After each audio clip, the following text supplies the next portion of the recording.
Welcome to the Diasporadicals podcast. This is not enough. We're African millennials getting together to discuss our lives and experiences as expats living in the UK. What's your name? I am Norma Jean, formerly known as Billie Jean, and I'm still not your average. What's just your name?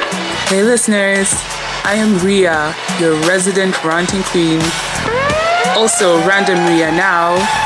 Guess what? I still have a lot to complain about. Welcome to the Diasporadicals podcast. Hey listeners, welcome back. Thank you so much for joining us on our previous episode about Lovecraft Country. And yeah, we decided to split it up, so this is going to be our second episode follow-up on episode 12. Was it 12? 14. 14, oh my gosh. Oh, we've done 14 episodes. Oh, I'm so proud. Yes, we have. Wow. So yeah, thank you for joining us for episode 15. I don't know the numbers anymore, but yeah, episode 15. 1, 2, 3, 4, 5, 6, Yes, madam. Yes, teacher. I can count to 10. I struggle after 10. You must try. You end up in the naughty corner for not knowing how to count. Okay, cool. Yes, but thank you for joining us again for this episode. And yeah, thank you to everyone who tweeted or engaged with us on social media about this episode. It was such a fun show. So yeah, here we are with episode 15 on Lovecraft Country. We're talking about episode 7. All right, cool. Here we go.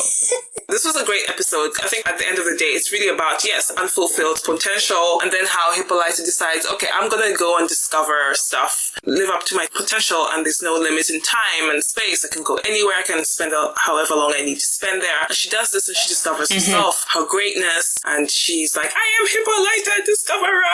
But then I think all of us were having the same thought at this episode. Okay, girl, like, I love this. This is amazing. Yes. Mwah, chef's kiss. But what about your child? What about Diana? Aha! You know what? I was waiting. I didn't say anything. You said it.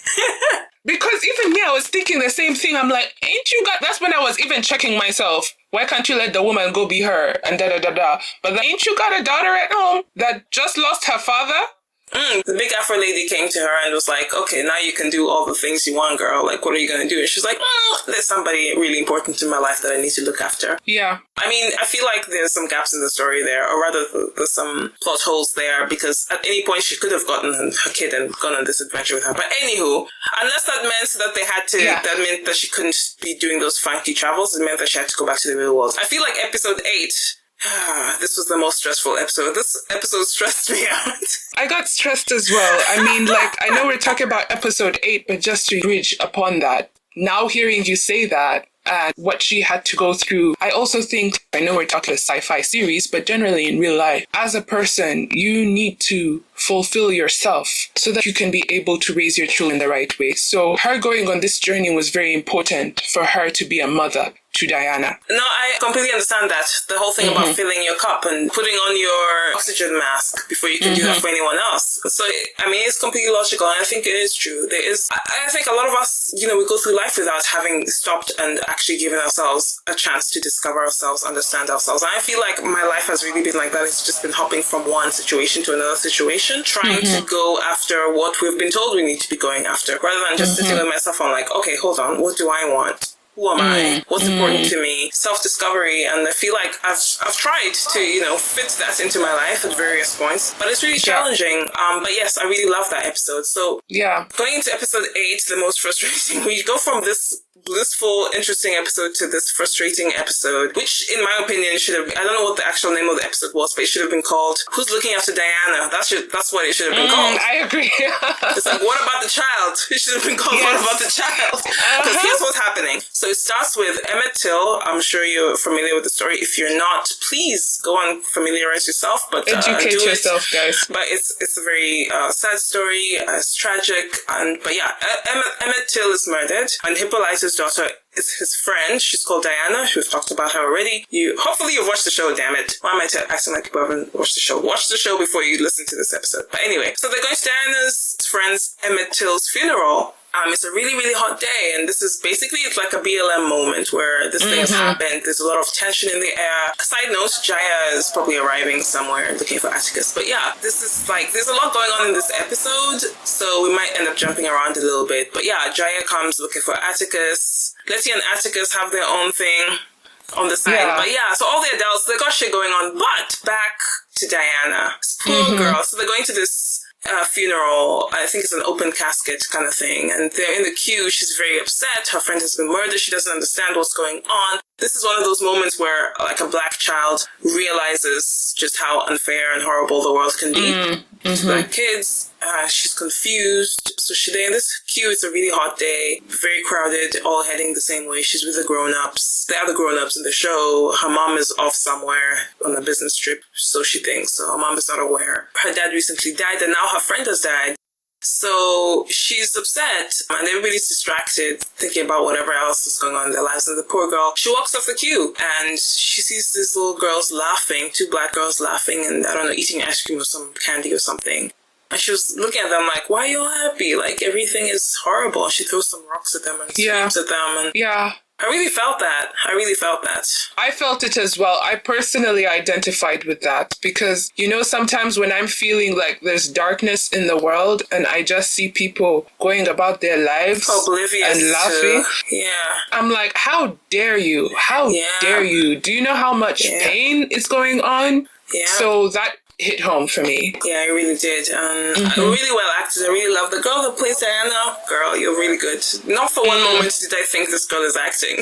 I think she was sassy earlier in the season. She had, had a lot of scenes where she was sassy and funny and interesting and smart. She into sci-fi comics. She writes comics books, to sell comic books. It was really nice to see like this nerdy black girl. We just rarely see this type of girl before in television. Not very often. They're there, but not very often. Anyway, so she walks off to wherever she's walking off to. Popo being assholes, especially the Popo who happened to find the comic book that she drew that her mother left behind when she went to the time machine. I mean, by this point, I think Atticus had turned it off or something. But anyway, so they discovered, the police were now looking for her or her mother because they discovered the book. Anyway, so they find her. They threatened the poor girl. They put their hands on her. They even put their white juju on her. These are the cultish cops. Hey, let me tell you. Hey. That was a disgusting scene. They did a lot of things, but the thing that they did where I lost it. Just lost it. And every time I think about it, the rage comes back. They spat. To do their juju, they spat on her forehead. Hey. Just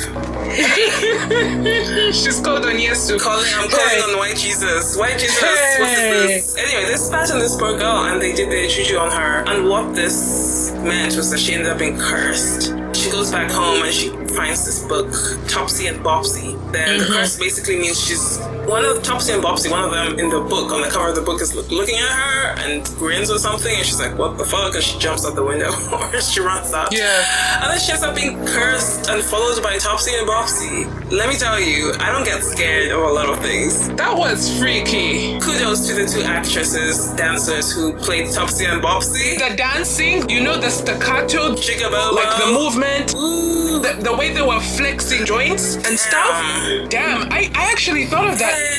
It gave me the creeps. It actually made me think of, when you're a kid and they're trying to tell you not to misbehave or not go out at night. They tell you these stories about these types of things. These types of things. So growing up, we used to have stories told to us about, they're called night dancers.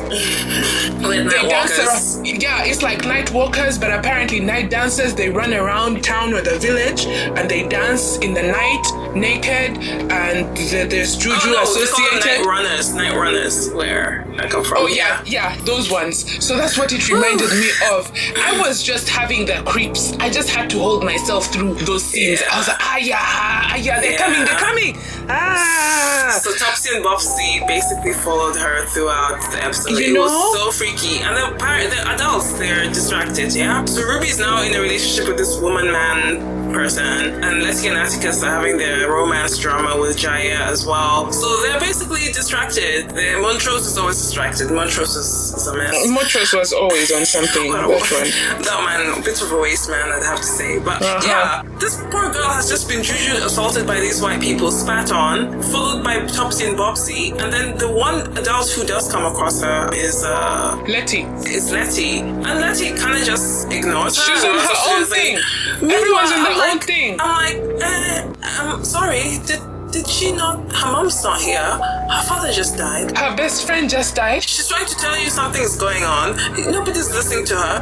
I'm confused. What kind of grown-ups are these? You know, and then to make it worse, because even while she's dealing with all this, she finally gathers the courage and says to herself that, you know what? These Topsy and Bopsy, I'm going to fight them myself. Hey, the girl prepares. She prepares. She gathered that courage, and I was so proud of her in that moment. So was I. And I think she realized, okay, these grown-ups ain't helping me. I am out here on my own. You have to take things by the rein. I have to say, I love her outfit. She had this baseball hat, baseball bat, and this white dress and sneakers. And I really love that outfit. I feel like that is a great Halloween. That's a great Halloween costume. Oh, now you tell me. Hey. Yeah. Unless you can be Topsy and Bopsy. That's another alternative. Can we be Topsy and Bopsy, me and you? We can be Topsy and Bopsy for Halloween. We've got the hair.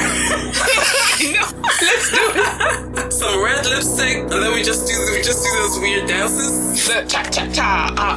Yeah, exactly. And then jiggle here and there. Yeah, we can be Topsy and Bopsy.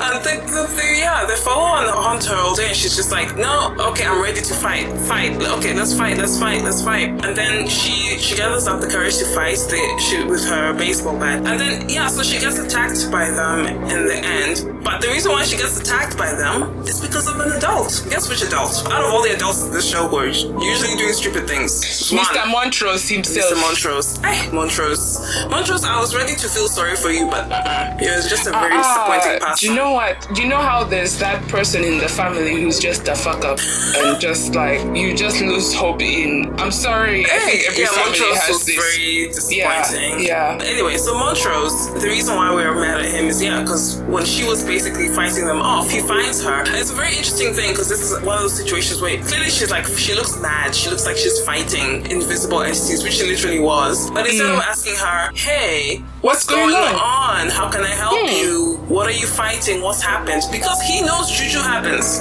He knows about juju. So why is it at this point, instead of helping her and asking her what's going on, because she could have been yelling, there's some things attacking me, some people put a spell on me, I need some help, blah, blah, blah. He could have heard that. No, what does he do? He goes and grabs the girl.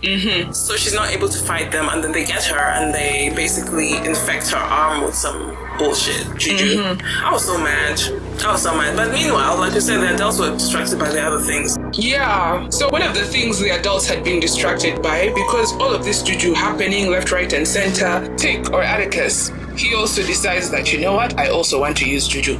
Everyone decides they want to use juju. Letty juju, Atticus juju. So on Atticus's side, he decides, okay, I want to use juju. Let's look for spells. Let me learn how to tell a spell. And funny enough, the person who they're trying to run away from or disguise themselves from, Christina, is the one who helps him learn how to make spells. So the man makes a spell to protect himself. He goes with Montrose, his father. But the father doesn't really help. Well, he tries to help, but then it doesn't look like their spell has worked.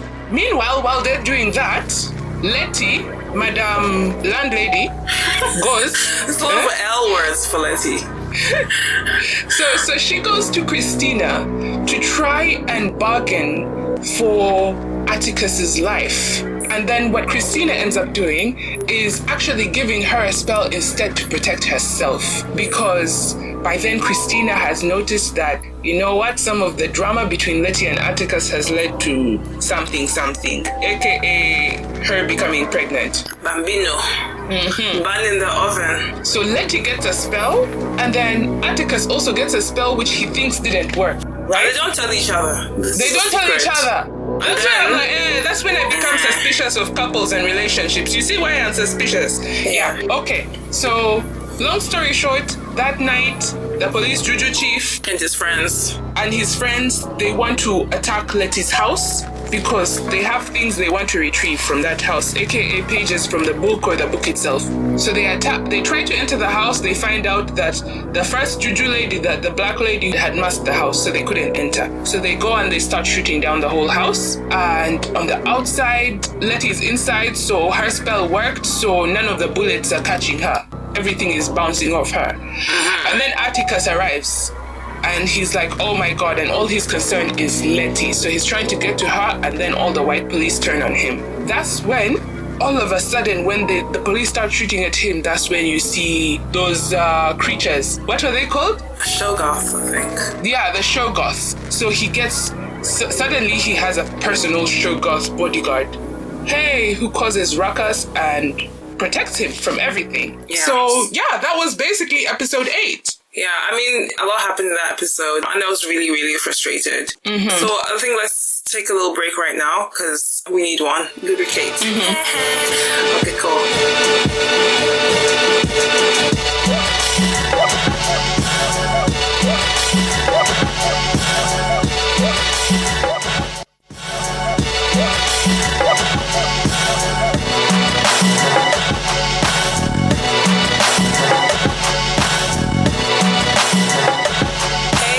We're back. After that abrupt break, we have got a few more episodes of Lovecraft Country to get through, and hopefully you watched it and you enjoyed it as much as we did, so make sure you tweet at us. So back into it. We're going to go straight into episode 9, and then 10, which was the finale, 9 being another interesting episode. We're not going to talk about everything, but we're just going to highlight a couple of things that we thought were interesting. So we've just come from the scene in episode 8. Montrose finds Diana, who's Hippolyta's daughter, and stops her from whooping the asses of Topsy and Bobsy that totally needs to be whooped. And then also the scene with the house being protected by the Shoggoths and stuff. So yeah, we are now in episode 9, where time traveler Hippolyta is like, oh, I've got a child. I need to go back. She remembered. To reality. Ooh, it's not about me all the time. But she has to go back. And what happens when she goes back? She realizes she gave all those adults, 4 adults, one job. One job. You had one job, adults, to keep an eye on Diana. Did they do I'm that? surprised she didn't tell them off. Look, if I was her, I'd have used those powers to send them off into some horrible time in Blitz space. them. Blitz them up. I'd be like, you bitches. Get the fuck out. But we don't really know what her powers were other than time travel and becoming something else. She learned. I think she became like the most smartest person in the world because she had spent a lot of time learning things out there, gone into space. So I think at this point she comes back, she realizes what's happened to Diana, and then the adults look at her like, and then they decide, okay, who knows? This looks like magic. Who knows magic? Aha! Christina knows magic. Let's get Christina to try and save Diana. And this leads to a whole other series of events where they do a bit of time traveling, as powered by Hippolyta and her magical wrists, or sci-fi wrists. She was microchipped. Yeah, so They microchipped her ass. almost said Which is 66, but which is very Big Brother like. Another conspiracy theory. It wasn't microchip, girl. They just gave her like the power. They turned her into the power plugs. She of became the all motherboard. Knowledge. Yeah, exactly. That's what I was thinking. In fact, that was the word I thought. No, she when I even watched it. used it herself. She said it needs a motherboard. And she was, yes, Yeah. literally and figuratively, yeah. So she was the motherboard and plugged herself into that very time machine or whatever they'd found in the observatory. A few of them jumped into it and they had one job: go and find the book of names. That's all they had to do. So this was Tick, Hippolyta, and Montrose. So they go into Tulsa in 1921, which is when the whole Tulsa massacre happened. We've talked about this in the previous episode, in the Black Business episode 10, so please go check that out if you haven't listened to it. But yeah, so they're in Tulsa, and Montrose is having his moments like, oh my god, I was in Tulsa all these years ago, all these things happened to me. And, you know, we learn a lot about Tick's mom as well, and Montrose, and what happened when they were kids and when they were teenagers. Montrose came from an abusive family life. I mean, his father was a drunk. I really like the actor who plays him. I forget his name, but I really like him. I've seen him like a lot of smaller productions in the past. The guy who plays his dad with a big mustache. He's a great actor. I really like him. The name is like on the tip of my tongue, but yeah. So that was really interesting. But yeah, they kind of... It's a very interesting episode because... Okay, this was supposed to be like penultimate episode. A lot of tension, a lot of serious stuff happening, but there just wasn't a sense of urgency. The protagonist had no sense of urgency. Let's be specific. Letty had no sense of urgency. Letty and Montrose was your voice. So him, I was like, you've got an excuse. You were here before. You're reliving a really difficult part of your life. Yeah, I get that. Yeah. There's some trauma you're dealing with here. I get that. Letty, Lady Letty, hey. Anyway, Miss Letty pissed a lot of people off. She pissed me off. So they were supposed to get that book. So they barely managed to retrieve that book. But what happened is like we had a very interesting moment where they dressed as like the 20s. They dressed in the fashion of the 20s. They were conveniently dropped into the right spot where they could get clothes that fit them. So they go out into the streets and they go try and find out, how they can get this book. I think they took Montrose because Montrose knew where the house was, right? So Montrose was supposed to take them to the house. So Chick gets to meet his mom, spend some time with her. Beautiful moment. Talk about what happened between his mom and his dad. His dads. Because we don't really know who's dad. There's one who might be the biological dad and one who might be the one who actually looks after him. Yes, and the suspected biological dad might have been George. Uncle George. Yeah, Uncle George. So we didn't know about that. And I do wonder about, I assume all that happened before Uncle George met Hippolyta, because I wouldn't want Uncle George cheating on Hippolyta. Hippolyta is clearly my favorite person on this show. I love her. I think if we haven't made that clear already, listeners, by now you know. She's the one, yeah. We have a very interesting, one of those moments with the auntie. So basically, an ancestor takes ancestor where they finally, they realize she must know where the book is. Letty goes and while the white people be attacking, she goes into the house with them and snooping left, right, and center. She's snooping about. She looks at her shoes and no, I've never seen shoes like that. So that's hence the one of those moments.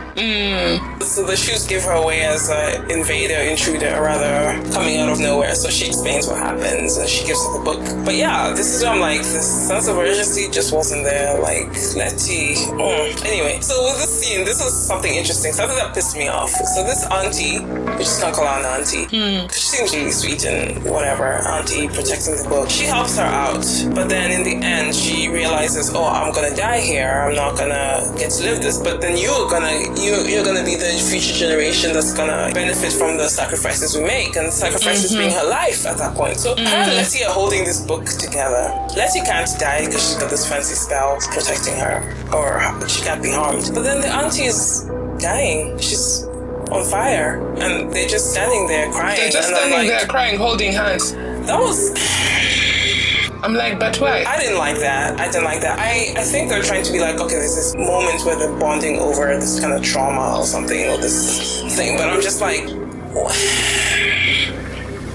First of all, I can't watch someone burn. Dude, how are you catching on fire and just standing there?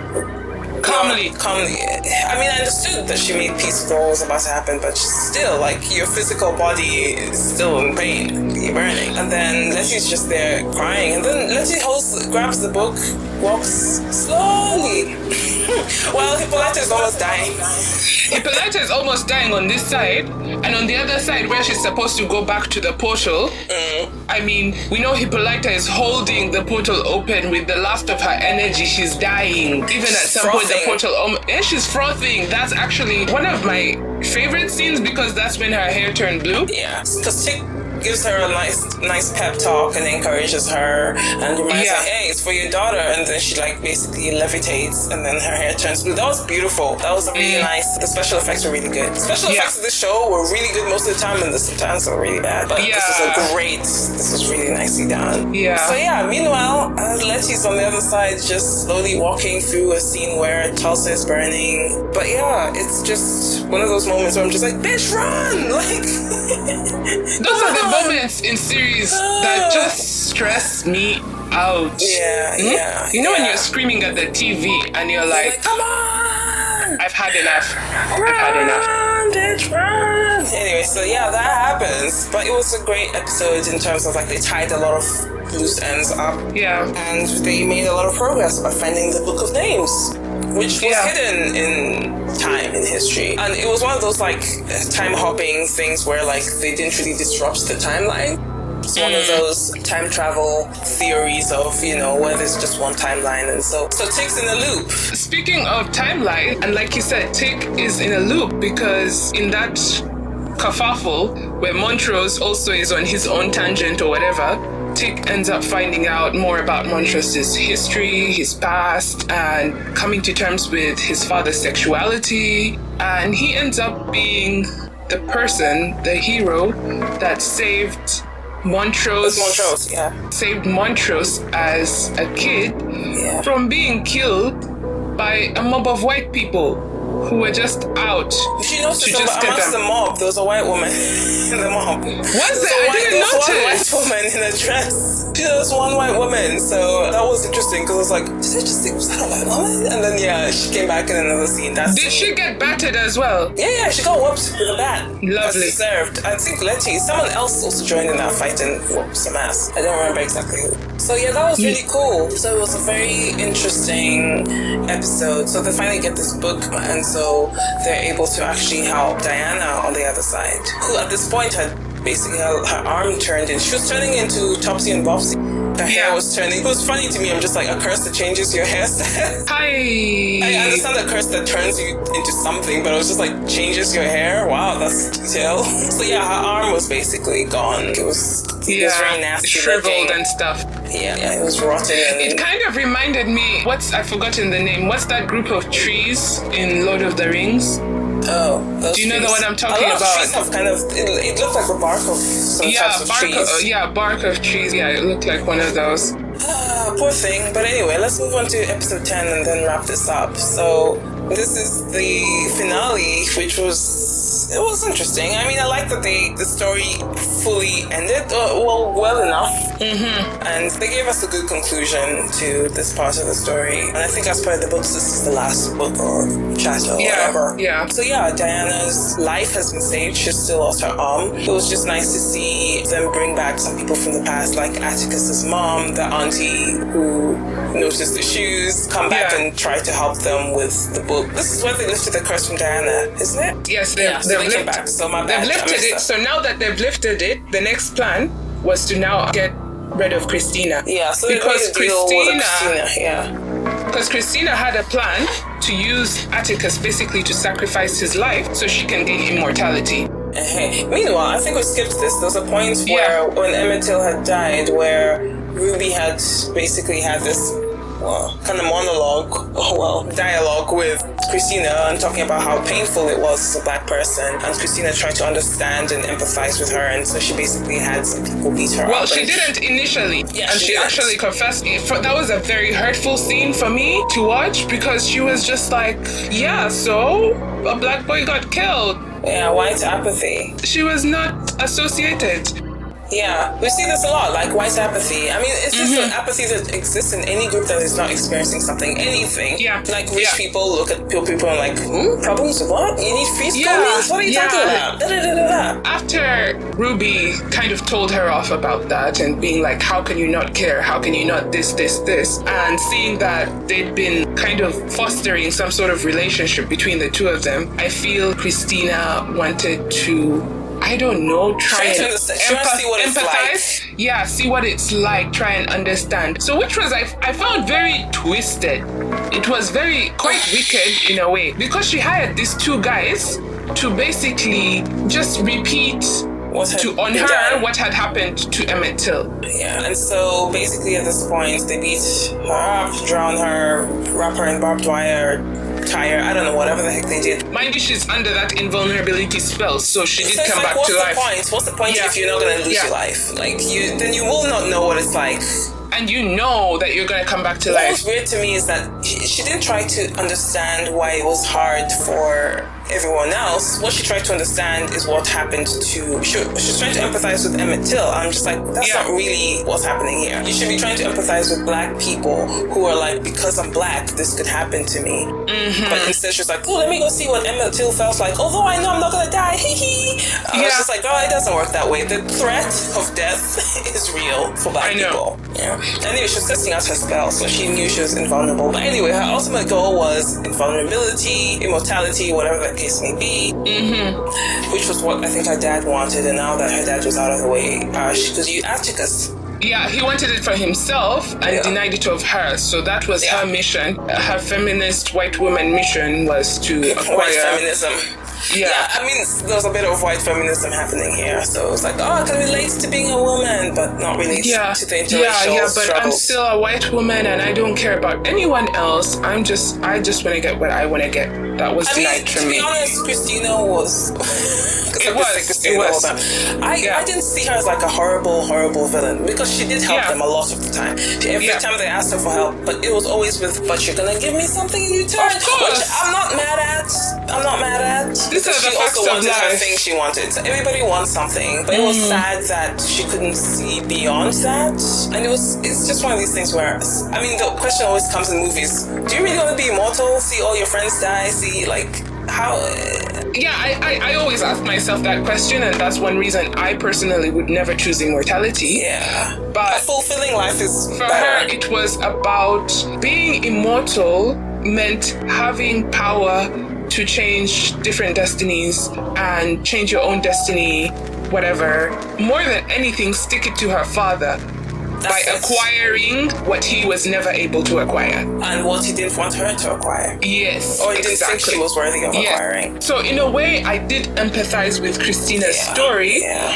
And hey, let's face it, this is real life and this is a series. But even in real life, there's no such thing as a free lunch. Everything you do, someone will ask for something. Something we didn't talk about was Ruby and Christina's relationship, at least like on the surface level aspect of that being kind of like a lesbian relationship, but not really, because she first got with William, who was Christina in William's body, and then they had sex also as her in the Ruby in the white woman's body, and there's a lot of that. It was interesting that, there's kind of a lesbian relationship here, but not really. So it's heterosexual, homosexual, all sexual. Gender fluid. But then again, see how Christina was using his body to also get the benefits of being a white man. Yes. So they could relate on some level of, okay, cool, we know that the body you're in determines how you get treated. Yeah.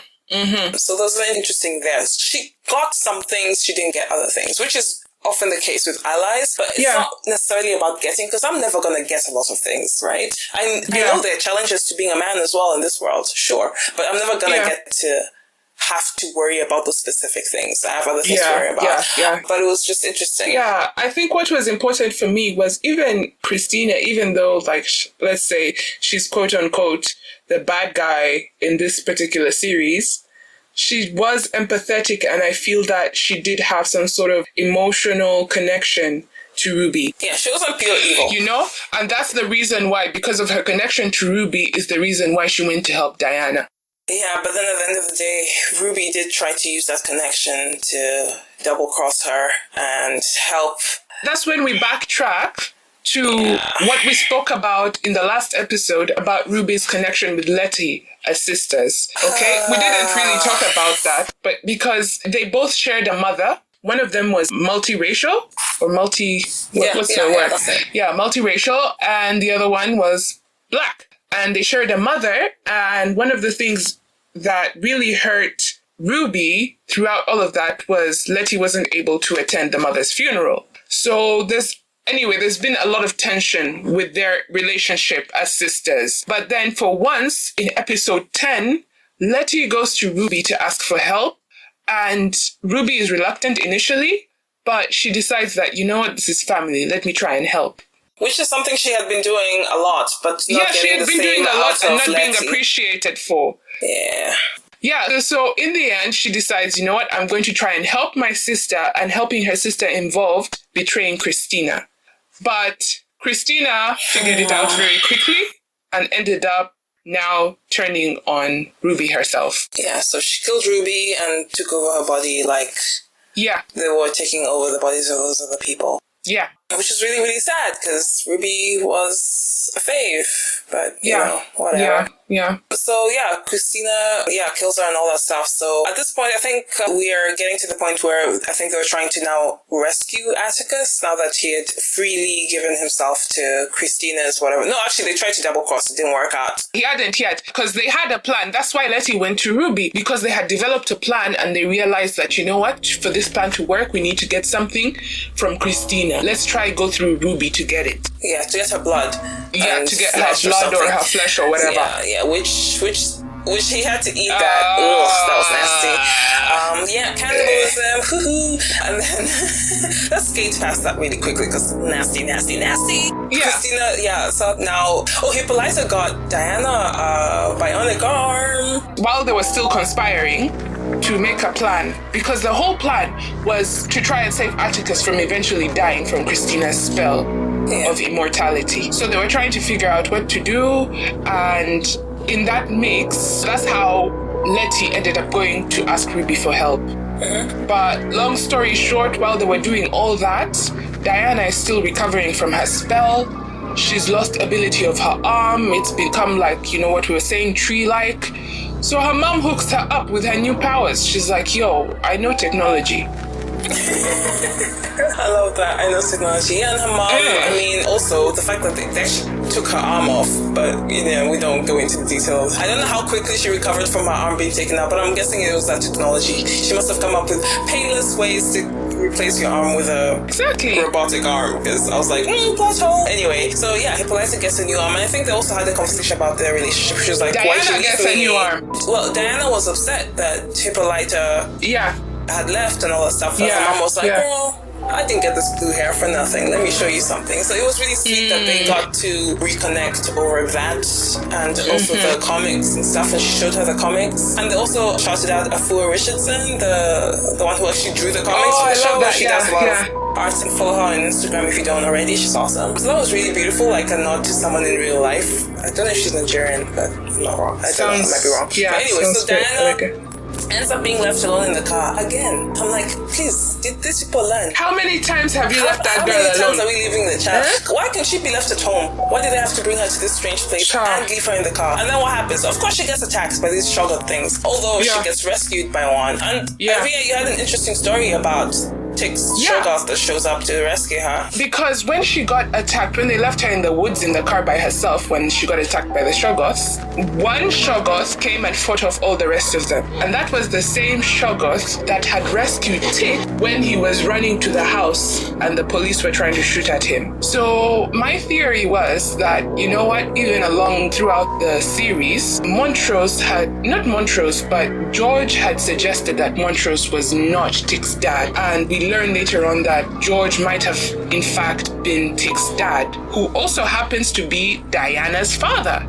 You get what I mean? So Tick is related also to Diana, and I think by that blood relation, the Shoggoth was bound to both of them. I mean, even in the first episode, they were like protecting families and that kind of thing. So I think there's a... Yes. So they were kind of like a family pet kind of thing. Yeah, so and she also like learned how to tame it. Like she touched its head and it would be like calming down the same way Tick would do. So that was really interesting. Yeah. Anyway, so that was really cool. And then, Christina goes ahead, tries to do her thing, and all this other stuff happens. Like if you've watched the show, yes, you know what happens. But then who comes to intervene and save the day? Jaya! Yay! I'm glad that she gets like such a pivotal part in that. I love it. Because I really loved her. I just really liked her. She didn't deserve any of the crap that happened so far. Yeah. So that was really, really nice. But, side note, Tick dies. I wasn't really mad about that. In fact, I was not surprised. But the funny thing at the end of it, because we started talking about Juju at the beginning of this, right? Was white Juju, Asian Juju, black Juju. There's been lots of Juju. And then Letty decides, who's not going to have Juju no more? White people. So now I'll keep the magic to ourselves. So that was really interesting. Well, not interesting, but also really funny because I'm like, okay, yeah, cool. So black magic, huh? Yeah. And then they leave Christina there, and Christina's like, crashed or whatever.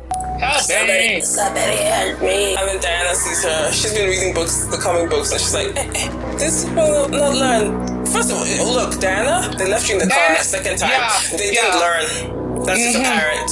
So yes, they didn't learn. So she decides she kills to the kill. Okay, I didn't really like that the little black girl is the one who ends up having to kill somebody. That's not cool.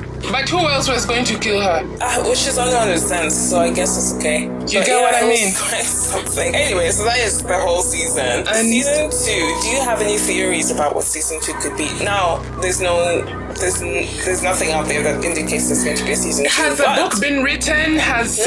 What's going on? This is the end of the books. What do you think could happen for season 2 if they were to decide to renew the show? So there's a lot of avenues in my perspective that the show could go in. First of all, we've left, even though Tick has died, he's left his legacy through Letty. The Book of Names is still under his protection, her protection now. So she has power of the Book of Names. That means she has a lot of magic under her thumb. And she has a descendant of one of the greatest wizards in her belly growing. Who also ends up writing the book of their lives. Baby George. So, and also at the same time now, Hippolyta has gained all these new powers. She knows technology, and she's also hooked her daughter up, who's now a bionic girl, who has a Shoggoth pet. So all of that dynamic on its own is just going to go in some sort of direction in my head. Yeah, like it could turn to something else. And then, I don't know, maybe they should find a way to reanimate or resurrect Ruby, because I'm still mad about that. Like, of course, it was Ruby they ended up killing. And the thing is that they even showed us her dying. That's the thing, because I don't think Ruby was actually killed. Why? Right? Because when you look back in the season, when Christina was explaining to Ruby how she was able to get the blood of the people whose bodies they were taking hold of, they were kept alive. They were comatose. No, I thought they were dead, but she was just like using their They weren't blood. dead. They were comatose. They were under some sort of spell or whatever, but because you need someone to be alive to be able to keep tapping that blood. So I don't personally think that Ruby is dead. Maybe she's comatose. Maybe they'll go back to the lair and find her. You never know. Hint, hint, if the writers are listening to this, you owe us money. I guess. Look, guys, let us know your thoughts on the show. Yes. It was really, really fun watch. I had a lot of issues and hiccups, but I think overall, so different, so interesting, quite a journey. And thank you for staying on this journey with us and listening to us chit-chat about it. I know. It's not necessarily like a extremely topical thing, but I think there's quite a few interesting themes in there that round up and the Black experience on this planet. Yeah, and very, very relatable experiences and very mind-blowing. I mean, I, for one, as a sci-fi geek, was really happy to see a whole series. I mean, I watched like all these superheroes, so many sort of things. I watched Juju stuff, like Supernatural, but this was nice to see actual Black people heavily involved in the story. Yeah, it was really good. It was really, really good. Yeah. And it's one of those, I mean, of course, there's also white people in it, because there's plenty of white people in it, but it was just so nice to see something more. And I would like to see a sci-fi horror. I mean, there are already sci-fi horrors from Asia. They're there. I'd just like to, I guess, see one with subtitles. Because I'm perfectly okay with them with whatever language. I'd like to see them coming from Indian people or South Asian people. I think there's a movie coming out next year. You'd be surprised, girl. But there's a few Bollywood horrors I can prescribe I don't to want to you. see them in the Bollywood sense, because Bollywood tends to have this slightly fantastical thing going on. I'd like to see, like, here's a real world situation. Bollywood. That's old Bollywood. When is the most recent Bollywood film you've watched or series? Girl, because the last time I watched a Bollywood movie, I was a child. Single-digit age. I'm still up to date, and there's some good ones I can show you. Actually, there's one recent one. I need to find them in. I think I'm stereotyping, so my bad. Bollywood isn't necessarily... Yeah. So it's not all about dance and song. Bollywood is actually like Hollywood, so they produce all kinds of genres. So everything. Do you have any recommendations? Let me know. That would be really, really nice to know. I'd like to see more of this kind of stuff. So give me sci-fi horror from every part of the world. I'm here for it. Oh my gosh, I'd love to see sci-fi horror from Africa. Hey! Imagine sci-fi horror. Oh my gosh. On some East African island. Don't say like that. Zanzibar. As soon as you said that, my heart stopped. My heart stopped. I was like, listen, was so we've cool. already been told enough juju stories growing up, especially anything to do with islands and crossing water. Hey, this is what I want to see. Do it. Sci-fi horror. Bring it. Me and watch. I'll be the only one in the cinema. I won't care about corona rules. Hey, but I couldn't even watch Us. With Lupita. You haven't watched Us? I have not. Look, I you're one of refuse. those black people who doesn't want to watch horror. You should watch Us. I highly recommend it. Girl, watch Us. Watch Get Out. Watch all of them. I watched all of them. I've watched Get Out. Jordan Peele did produce Lovecraft, didn't he? Yeah, it's one Did of the he? producers. Yeah. It explains a lot, the music background in Lovecraft, because that was something that really hit me, you know? I mean, yeah, the music was quite interesting. It was interesting because it was set in the 1950s. They were playing things like Nina Simone and also rap music, new, Yeah, they're jumping the timelines. jumping the timelines with hip Which is hop. fine, because that's literally what the show is about. They did love time hopping. So yeah, okay, cool. That was great. To wrap up, thank you so much for listening. Find us on Twitter at Diasporadicals, Instagram, the Diasporadicals pod, and you can listen to us everywhere. Tell your friends. And your family, your aunties, your uncles, the cousins, everyone. It would be really good if you could tell more people about us and share. And if you love this and any thoughts about Lovecraft Country or anything else, please tweet us and Instagram us. All right, listeners, thank you so much for listening. Bye-bye. Bye.